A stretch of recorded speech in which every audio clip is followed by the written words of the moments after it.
The first thing Liesel Hartmann saw beyond the barbed wire was not a factory. It was a saddle. A black leather saddle, hanging from a fence post outside a low Wyoming ranch house, with snow dusting the horn like flour. Behind it, cattle moved like dark stones across the white grass. Men on horseback rode between them without shouting. And for the 11 German women stepping down from the army truck, that was the first impossible thing. They had crossed the Atlantic as prisoners. They had been processed in New Jersey. They had been told they would work. So Liesel had imagined a warehouse, or a laundry, or maybe a canning plant somewhere far inside America. Not this. Not an empty plain so wide it seemed to swallow the sky. Not horses. Not cowboys. Not a ranch. March 27th, 1945. The war in Europe was dying, but it had not died yet. Berlin was already being crushed into dust. The Rhine had been crossed. German soldiers were surrendering by the thousands, but inside the truck, pressed shoulder to shoulder under gray prison coats, the women did not know how close the end was. They only knew they were cold. They knew their papers had been stamped with numbers. They knew the American guard in the cab had not spoken in nearly an hour, and they knew that every mile west made Germany feel less like a country than a story someone had once told them.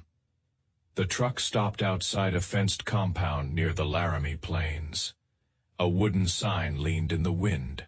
Camp Sentinel, Temporary Agricultural Labor Detachment. Liesel read the English twice before she understood it. Agricultural. She had worked in an aircraft parts shop outside Bremen. Marta Klein had been a telephone operator. Ankie Vogel had typed reports for a transport office. Hanna Rees had been a school assistant before the war took the school, the children, and then her fiancé. None of them had ever touched a cow. None of them had ever stood under a sky that looked this large. Major Edward Marlowe waited beside the gate with his coat collar turned up. He was not young, and he did not look like the officers Liesel had known in Germany. There was no polished theatrical hardness in him, no need to make silence feel like a weapon, just a tired man holding a clipboard while the wind tried to steal his papers. "Ladies," he said, "you are assigned to ranch labor until further notice." The word ranch moved through the group like a mistake. Marlowe continued anyway. "The cattle operations in this county are short of hands. Their sons are overseas. Their hired men are in uniform. You will be housed here and transported to work sites, 6 days a week, Sundays in camp. Wages will be recorded under prisoner labor regulations." Ankie lifted one hand like a child in school. "Sir, we are not ranch people." Marlowe looked at the women, then at the brown hills beyond the fence. "No one is asking you to arrive skilled," he said. "They are asking you to arrive willing." That sentence stayed with Liesel. Not because it was kind. It was not exactly kind. It was practical. And after years of commands that dressed themselves up as destiny, practicality felt almost merciful. The next morning, 5 of the women were assigned to Cinder Creek Ranch. Liesel sat in the bed of a pickup with Marta, Ankie, Hannah, and a thin 19-year-old named Rosemarie, who kept one hand on her scarf as if the wind might take that too. The road was not a road the way Liesel understood roads. It was 2 frozen tracks cutting through open grass. There were no apartment blocks, no factories, no streetcars, no crowds.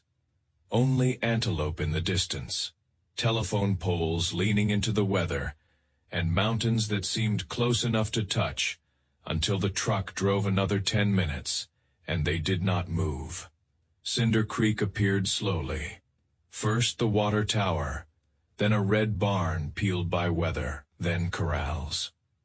Then a broad, plain house with smoke coming from a stone chimney. 4 men stood near the gate. The oldest stepped forward. "My name is Daniel Whitcomb," he said. "This is my place. My wife Ruth runs the house. My foreman is Caleb Ward. Jonah Bell handles horses. Samuel Ortega works the North Range." Liesel heard the names and tried to attach them to faces. Daniel Whitcomb had deep lines around his eyes, and the calm of a man who had learned to lose arguments with weather. Samuel Ortega was compact, quick-eyed, with a rope coiled over one shoulder. Jonah Bell was tall, black, and broad-handed, with a hat pulled low against the glare. And Caleb Ward stood a little apart from the others. Not because he was above them, because he was watching everything. He was maybe 35, sun-browned, lean, with one shoulder sitting slightly lower than the other, as if an old injury had never fully left him. His boots were cracked. His gloves were mended. His face did not invite nonsense.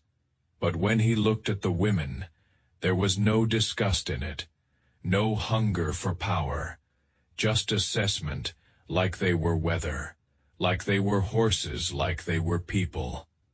"Morning," Caleb said, and tipped his hat. The gesture was small. That was what made it unbearable. In Germany, men had saluted as if the whole world depended on the stiffness of their arm. Here, this man touched the brim of his hat, and somehow it carried more respect than all the uniforms Liesel had ever seen. Daniel Whitcomb cleared his throat. "You'll start light kitchen, barns, feed, water, laundry. Then we will see what you can handle," Marta whispered in German. "He says that like the cattle are going to interview us." Liesel nearly laughed. It was the first time she had almost laughed in months. By noon, Liesel had learned 3 things. A ranch smelled of hay, manure, leather, iron, coffee, and wet wool. A horse was far larger up close than it looked from a road. And the men at Cinder Creek did not shout unless distance required it. That confused her more than the cattle. In the aircraft shop, German supervisors shouted even when standing beside you. They shouted to remind everyone who had the right to shout. At Cinder Creek, Caleb corrected a mistake by demonstrating the task again. When Rosemary spilled half a bucket of oats, Samuel said, "That happens," and helped her sweep. When Hannah froze in front of a nervous gelding, Jonah stepped between her and the animal, one palm raised, voice low. "Easy, he feels your fear before he sees your hand." He was speaking about the horse, but Liesel felt the words strike somewhere else. "He feels your fear before he sees your hand." That was not how men in Germany had spoken of fear. Fear there was weakness, fear was corrected, fear was used. Here, fear was information, something to understand before something broke. The first weeks hurt, not emotionally, physically. Liesel's hands cracked.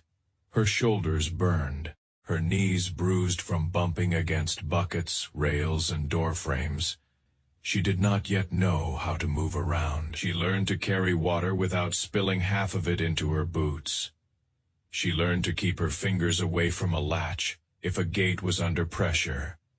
She learned the difference between a cow turning because she was calm and a cow turning because she was about to run. And every day she watched the code of that ranch reveal itself. Not in speeches, in habits. Daniel asked Ruth before selling 2 milk cows. Not as ceremony, but because she kept the books and knew the winter stores better than he did. Caleb thanked Jonah after a long day, not loudly, not for performance, but because the work had been done well.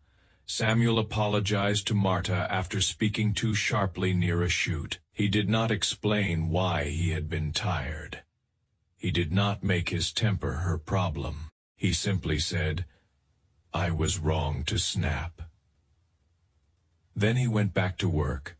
Liesel thought about that for the rest of the afternoon. A man admitting wrongness in front of women, without shrinking, without rage, without needing to punish someone afterward. Back home, wrongness was hidden behind rank. A father could be wrong, but a daughter could not say so. An officer could be wrong, but a clerk still signed the paper. A husband could destroy a room with his mood, and the wife would be blamed for standing too close to the wreckage. At Cinder Creek, a mistake was a thing to fix, not a throne to defend.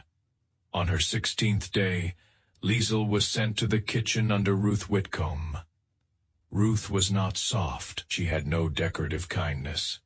She moved through the kitchen like a general who had chosen flour and fire instead of maps. "Wash those potatoes," she told Liesel. "Scrub hard. Dirt is not seasoning." Liesel obeyed. By noon, Ruth had shown her how to cut biscuits, stretch beans, cool pies on the north window, and make coffee strong enough to frighten sleep out of grown men. The kitchen window faced the corral. From there, Liesel watched Caleb work a young horse. Not break it. That was the word men used. But Caleb did not break anything. He waited. He let the animal circle. He kept his rope loose. When the horse fought, he gave it room. When it softened, he stepped closer. Again and again. No whip, no fury. No performance of dominance, only patience with edges. Ruth noticed where Liesel was looking. "Caleb's good with the difficult ones," she said. Liesel felt heat rise in her face. "I was only watching the horse." Ruth smiled without turning from the stove. "So was I." That afternoon, Caleb came into the kitchen with a broken harness buckle in his hand. He removed his hat at the door. Another small thing. Another impossible thing. "Mrs. Whitcomb, Jonah says the North team needs an early supper if we are still moving those yearlings before dark." Ruth nodded. "Then you can peel those carrots while you wait." Caleb took the knife without complaint. The foreman of the ranch stood at the table, peeling carrots beside an enemy prisoner. Liesel stared down at the dough she was kneading. Caleb glanced at her hands. "Too much flour," he said. She stiffened. In Germany, correction had a shape, a breath before humiliation, a tightening of the room. But Caleb only turned his own hand palm, dusted it lightly, and showed her the motion. "Just enough so it doesn't stick. If you bury it, the bread gets tough." Liesel tried again. He nodded once. "That's it." That was all. No lecture, no mockery, no reminder that she owed obedience. Just the right way to do a thing. It should not have moved her. It did. In late April, the first letters came. The women sat in the barracks at Camp Sentinel with envelopes from Germany in their laps, afraid to open them and more afraid not to. Liesel's letter was from her mother in Bremen. The handwriting looked older than the woman who had written it. "The city is broken in places I cannot describe. Your father came home, but he is not at home inside himself. He wakes angry. He sleeps angry. He says the world has betrayed him. The workshop is gone, and without men beneath him to command, he is like a machine with no belt. He blames the British. He blames the Americans. He blames me when the soup is thin. I do not know where the man I married has gone." Across the room, Marta read part of her letter aloud. Her husband, Otto, had survived. That should have been good news. Instead, her sister wrote that he spent his days in a cellar, drinking potato spirit, speaking of honor, treachery, and obedience as if those words could rebuild a house. He says Marta must come home and remember her place. Marta read. Then she stopped. No one asked her to continue. They did not have to. Each letter carried a different ruin, but the same shape. Men who had ruled their homes with certainty had returned to find the world no longer obeyed them. And without obedience, they did not know who they were. That night, Liesel lay awake on her bunk. She thought of her father at the head of the table, slicing bread while everyone waited for permission to move.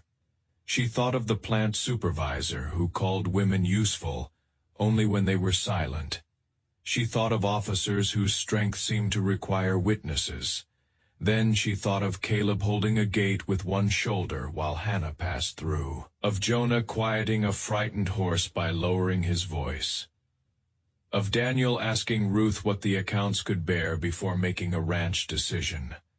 It was not that American men had won the war. Not only that, victory could make any man stand taller for a while. This was different. These men seemed built around something that did not need an audience. Their strength did not collapse when no one bowed to it. By May, the snow retreated into the fence shadows. Mud took its place, and Daniel Whitcomb decided the women had done enough kitchen and barn work. If they can learn to haul water, he said, they can learn to sit a horse. Caleb looked at him as if the man had proposed teaching a fence post to sing.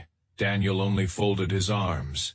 We need riders. So Liesel met a bay mare named Cricket. Cricket had the kindest eyes Liesel had ever mistrusted. The horse breathed warm clouds into the morning air while Caleb checked the cinch. She won't do anything sudden unless you ask sudden, he said. I do not know what I am asking, Liesel said. Then ask quietly. He held the stirrup. Liesel put one boot in, swung her leg over, and immediately understood that the earth had been generous to stay beneath her all these years. The saddle moved, the animal moved, everything moved. She grabbed the horn with both hands. Caleb stepped back. Sit deep, breathe. She knows you're alive up there. I am not certain I am. Jonah laughed from the rail. That's how everyone starts. The first circle around the corral felt like survival. The second felt like negotiation.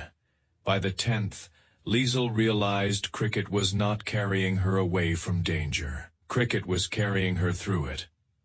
Over the next month, the women learned the first language of ranch work, not the words, the noticing.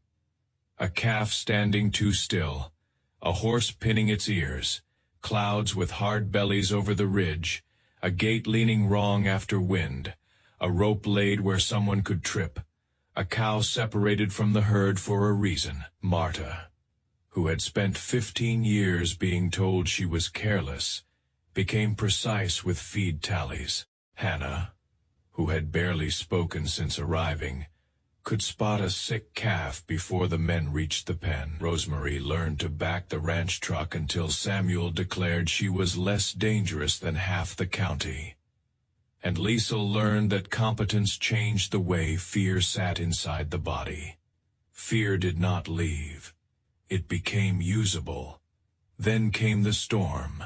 It hit on a June afternoon so fast, the sky seemed to tear. Cattle scattered toward the low wash beyond Cinder Creek. A section of temporary fence went down. The youngest calves panicked. Daniel sent riders out before the rain turned the slope to grease. Liesel should have stayed in the barn. She knew that. She was still a prisoner, still a beginner, still foreign to this land in every possible way. But when she saw a spotted calf slide into the wash with its leg trapped under a broken strand of wire, she was already moving. Cricket resisted the mud. Liesel leaned forward, heart hammering, rain striking her face hard enough to sting. She reached the wash just as Jonah's horse stumbled near the bank. The animal recovered. Jonah did not. He hit the ground shoulder first and rolled toward the mud below. A cow, wild-eyed and bawling, came down the slope after her calf. For 1 second, everything on the plain narrowed to 3 facts. Jonah was on the ground. The cow was running. Caleb was too far away. Liesel screamed. Not words, just sound. She drove Cricket across the cow's line and waved both arms, making herself larger than she felt. The cow swung toward her. Cricket jumped sideways. Liesel almost came off the saddle. Then Caleb's rope cut through the rein. Samuel came from the other side. The cow's charge broke. Daniel and Marta pulled Jonah clear. It lasted perhaps 12 seconds. Liesel remembered it for the rest of her life, our life. When the storm passed, Jonah sat under the barn eaves with his arm in a sling and mud across half his face. He looked at Liesel and said, "Miss Hartmann, I owe you breath." She did not understand the phrase. Caleb did. He looked at her in a way he never had before, not as a prisoner, not as labor, as someone who had entered the line of danger and stayed there. "That was courage," he said. Liesel wanted to say she had been terrified, but she was beginning to understand that courage in Wyoming did not mean the absence of fear. It meant fear had not been given the reins. After that, something changed. Not legally, the barbed wire remained. The guards still counted them. The papers still used prisoner numbers. But at Cinder Creek, the women were no longer only extra hands. They were part of the work, and work, in that country, was a serious form of belonging. In July, Daniel took the crew north for a 3-day cattle gather near a broken line of sandstone hills. The camp was nothing more than bedrolls canvas, a coffee pot black from years of fire, and stars so sharp they looked like they might cut the dark. The first night after the cattle settled, the men told stories, not war stories, family stories. Samuel spoke of his father, who had crossed from New Mexico looking for ranch work, and found signs on bunkhouse doors that said Mexicans need not apply. He slept in a hay shed that first winter, Samuel said. By spring, the owner who refused him was asking how he got horses to listen so well. Jonah spoke next. His grandfather had been born enslaved in Texas, freed as a boy, and had learned cattle from men who thought his labor useful, but his name forgettable. He told my father, Jonah said, that no man gives you dignity by noticing it. You carry it so steady he has to see it eventually. The fire cracked. Caleb was quiet for a long time. Then he said, "My father never hit us." Everyone looked at him because the sentence sounded like the beginning of a wound. "He didn't need to," Caleb said. "He could make a room afraid without lifting his hand. My mother spent 20 years guessing the weather inside his skull. When he died, I thought we'd all feel sorrow first." He rubbed his thumb across a scar on his glove. "What we felt first was air." No one spoke. Caleb looked into the fire. "I promised myself if I ever had authority over anyone, they would not have to shrink for me to feel tall." Liesel stared at him through the smoke. There it was, the thing she had been seeing for months, finally put into words. They did not make themselves tall by making others small. That was the difference. Daniel poured coffee into a tin cup and handed it to her first. "This country is not innocent," he said. "Don't mistake me. Men have done cruelty here and called it law, but out here, at least on a good day, a person can still prove what they are by what they do next. What they do next. Not what they were told to be, not what blood or rank or party decided, what they did next." Liesel carried that sentence back to camp like a hidden match. In August, the county held a war bond supper and dance in the town hall at Red Butte. The fighting in Europe had ended in May. Germany had surrendered. Japan was still at war then, and many families in Wyoming still had sons in the Pacific. Major Marlowe did not want the German women anywhere near a public gathering, Daniel argued. Ruth argued harder. "They have been here 5 months, Ruth said. They work beside our men. If this county can use their labor, it can look them in the face." So the women went under guard, wearing plain dresses borrowed, altered, and pressed by Ruth. Their prisoner numbers were still pinned discreetly near the hem. Not hidden, not displayed like spectacle. Just there. When they entered the hall, the music thinned. People stared. A woman near the punch table whispered something sharp enough for Liesel to feel, even without hearing it. Then Caleb crossed the floor. He stopped in front of Marta, removed his hat, and asked if she would care to dance. Marta looked as if the floor had opened. "I do not know the steps." "Neither do most of the men," Caleb said. Jonah asked Hannah. Samuel asked Rosemary. Daniel led Ruth out before anyone could object too loudly. The room did not become friendly, but it became less certain of its own hostility. And sometimes that is the first mercy. Later, Liesel stood alone near the wall, trying to disappear into a cup of lemonade, when a woman with silver hair approached. Her dress was black. Her face had the tight stillness of someone holding grief together with pins. "You are the German girl who pulled Jonah Bell out of the wash," the woman said. "I helped," Liesel answered. "My nephew shipped out from San Diego in March," the woman said. 19 years old. I do not know if he is alive." Liesel lowered her eyes. "I am sorry." The woman watched her. "I do not know what to do with that apology." Liesel looked up again. "No, I don't know either." That honesty seemed to surprise the woman more than any excuse would have. After a long silence, she said, "My name is Evelyn Price. Jonah's mother was my dearest friend before she passed." "He says you did not run." Liesel swallowed. "I almost did. But you did not." The woman offered her hand. Liesel took it. It was not forgiveness. It was not acceptance.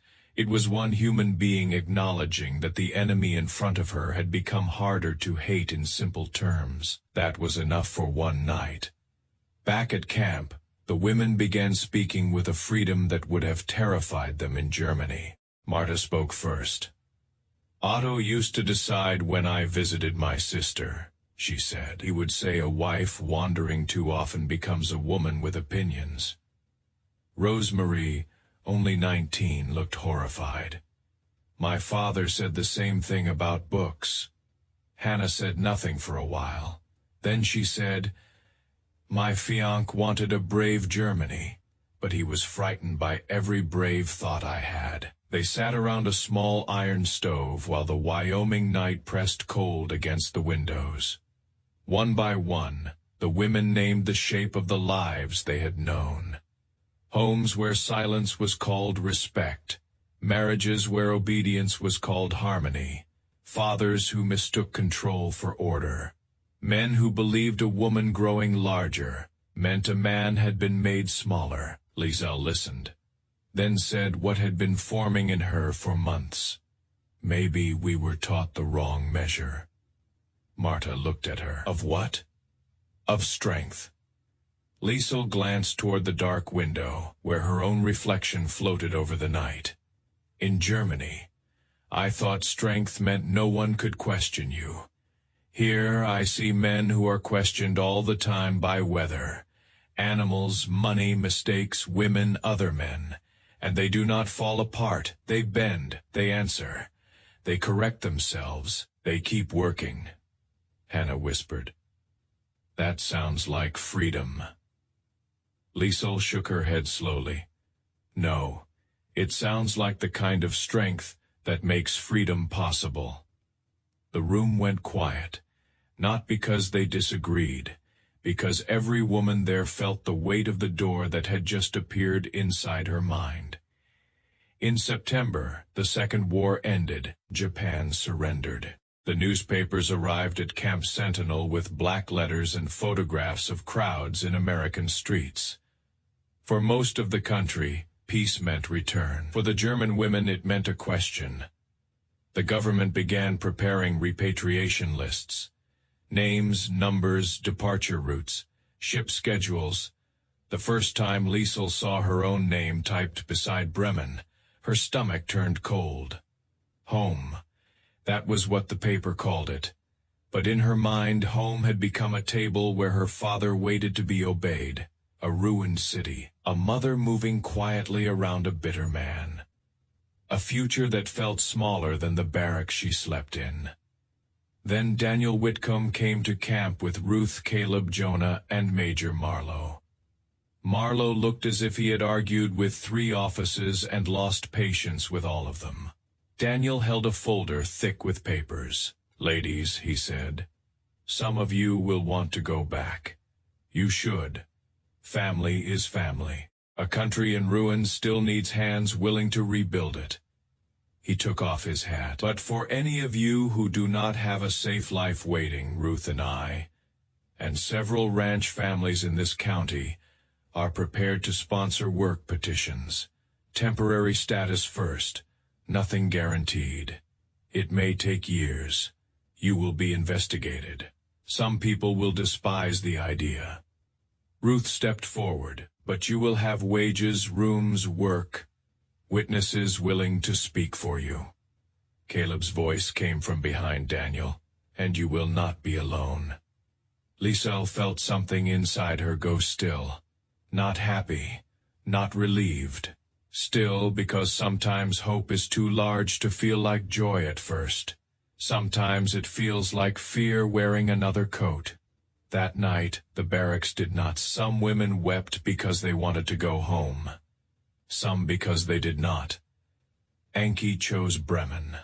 Her mother was ill. Hannah chose Germany too. "I cannot let the ruins be rebuilt only by men who learned nothing," she said. Marta chose Wyoming. Rosemarie chose Wyoming. Liesel sat until dawn with her blanket around her shoulders, watching the stove turn red, then black, then red again. By morning she knew. On September 18th, Major Marlowe called the names one by one. Those choosing repatriation stood to the left. Those requesting sponsorship stood to the right when he said, "Hartmann, Liesel." She rose. Her legs shook, but her voice did not. "I request permission to remain in the United States under work sponsorship." Marlowe paused over his paperwork. "You understand this is not freedom handed to you. This will be examined. You may be refused. You may face anger from Americans and disgust from Germans. I understand. You understand you cannot erase where you came from." Liesel looked at him. "I am not trying to erase it, sir. I am trying not to become it again." Marlowe held her gaze, then wrote a mark beside her name. 6 of the 11 chose to stay. 5 chose to go back. There was no clean moral division between them. Only different duties, different fears, different doors. When Ankie embraced Liesel, she whispered, "Take what we learned and make it real somewhere." Liesel answered, "Take it home and make it real there." Both women cried. Both were brave. News spread faster than paperwork. 6 German prisoner women asking to remain in Wyoming. Local ranchers offering sponsorship. Former enemies invited into county life while American families still counted their dead. The Red Butte Herald printed a headline that made Liesel's hands go cold. "German women refuse return. Ranchers defend them." Letters came in. Some praised their work. Some quoted scripture. Some quoted sons who would never come home. One man wrote that no German should be allowed to breathe American air one day longer than required. Another wrote that if the women wanted freedom, they should go dig graves in Berlin until their hands understood shame. The worst confrontation happened outside the mercantile. A discharged Marine with a cane blocked Liesel's way. His right sleeve hung empty. "My brother died in the Ardennes," he said. Tell me why you get a new life. Every person on the street seemed to stop breathing. Liesel wanted Caleb there, or Ruth, or anyone who knew she was more than the word German.